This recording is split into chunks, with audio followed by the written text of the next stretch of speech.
inshallah. This khutbah, if you remember, a discussion where Imam ﷺ in the first three sections provided sort of awakening blows to his own people on their nature of being retired and lackluster and done with everything and slacking off and not willing to stand up for what belongs to them. And Imam revived their mindset that not all is lost, and eventually he got some positive out of some people in this. So we talked about that in the last week's discussion. Today, it comes to a conclusion where Imam says, or this title of this fourth section would be Mutual Rights of the Leader and the People. So Imam, as I recited this first portion for you, or this last portion for you, he said, people, you have rights over me and I have rights over you.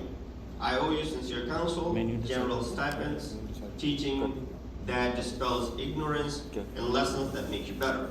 You owe me fulfillment of your pledge, your sincere support in my presence and in my absence. You must answer when I call and obey when I command. Simple, right? So Imam asked for 3 or 4 things that I will do to you, and 3 or 4 things that you will do to me. So let's dive right into it as to what the commentators have derived from all of this. It'll get better in a minute. It'll be nice overhead projector. He says, my right over you and your right over me. Right? Simple enough.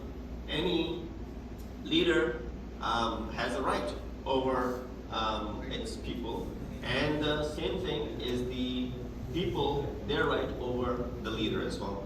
In this final portion, Imam turns to one of the most important issues related to government. Right? He's the governor, he's the leader, he's the head of state, and so what does he demand? In short and very meaningful sentences, he states that the right of Imam over the leader, or right of the Imam and the leader over community, and the right of the community over the leader and the Imam. And each section he refers to 4 insights. Right? So I was wrong in saying 3 to 4. 4 insights in each of these sections. He first speaks about the rights of the community over the Imam.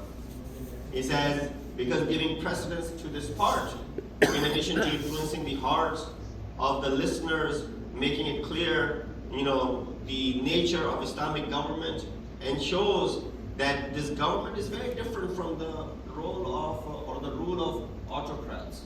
Don't consider this to be like autocracy in the way others rule. Not those tyrants and the arbitrary rulers who consider themselves to be the owners of the people's right. And that's why the titles of those people you would see as the Lord, right? They would be called my Lord, they would be called Lordship, they would be given titles like masters and whatnot, as if the Ra'aya and the people's subjects were like their slaves. Now, literally, they were their slaves, and therefore they chose such titles for themselves. And even in some parts of the world, it still is there. So in whose system of expression, lords and subjects, was a common and widespread term. So Imam said, I have a right over you and you have a right over me.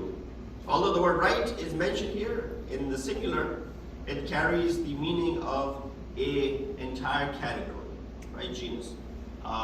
This is where a lot could be said within this one category. And the fact that Imam uses it in a, not just a singular form, but also an indefinite, nakira, right? Indefinite form, not a proper noun. Indefinite noun is used, whenever that is used, it encompasses a lot in it, right? That's what indefinite noun refers to. He then turns to the first right. He said, فَأَمَّا حَقُّكُمْ عَلَيَّ فَالنَّصِيحَةُ لَكُمْ. Right there. You see it? He said, and for your right over me, the first is that do not withhold sincere counsel from me. Nasihatu, that I should provide nasihat to you. That's the role of the leader. That's the role of your commander-in-chief, that he provides nasihat to you. Simple enough. Nasihat is translated as counsel. But of course, this is where the commentators come in and they show their magic as to Imam did not use the word nasiha, just out of ordinary. There's a reason. There are other words that it could have been used instead of the word nasiha. But Imam chose the word nasiha. Why? So the word nasiha originally means purity and sincerity. Right? You have a word called tawbatul nusuh. Not just any tawbah, but tawbah which is nusuh, with sincerity, with purity. Sometimes we have a tawbah, but that's lacking sincerity. Why? Because we do tawbah and then we go back to that action again. What tawbatul nusuh is, when you make this tawbah and you never go back to that action again. That's sincerity. So for this reason, pure honey is called nasih. Pure honey in Arabic is called nasih. It's pure. It's so sweet and pure that nothing. In fact, there are istilahat and slangs that are made after this. It has also been used in the meaning of stitching things, putting things together.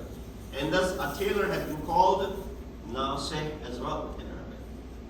So Imam using the word nasiha, purity, the one who stitches, clothes, all that put together, the fact that Imam is using this word. Later the word became applied for, to every form of sincere well-wishing that is free from any deceit or impurity. If someone comes to you and says, I need some nasihat, Urdu mein hum kehte hain nasihat chahiye. I need some nasihat. This word is primarily because of the original meaning that existed of this word. So Imam uses the word nasiha instead of, any other word that we use in this form. So the term is used with respect to Allah, the Prophet, the Quran, the ordinary people, and also the Imam and the community. And in each case, according to the context, it refers to a particular instance of the broad and the comprehensive meaning that is being intended. Now there's other discussions from the lexicons as to why Imam used this word, nasiha, but all those reasons aside, according to the text, it conveys a particular meaning appropriate to that particular situation that Imam was in. These people were in need of nasiha, and that is actually the role of Imam, to provide a good counsel, right? Ahmadun yahduna ila amrina, or yahduna bi amrina. Those Imams that Quran talks about, who guide people, do hidayat of the people toward our affair, Allah says. So for this reason, it appears that what is meant by sincere counsel and well-wishing for the community in this sermon is comprehensive and all-embracing planning for the progress and the advancement of the people in both spiritual matters as well as their public matters, their materialistic aspect of their life. For the first step, is sincere concern for the community is nothing but sound planning. You want to bring the community forward, you want to take your society forward, you want to have a healthy society, you need to plan. You can't just hope things will fall into an own place. You got to plan things out. You should have a vision for the next 10 years, for the next 20 years, for the next 30 years, in order for you to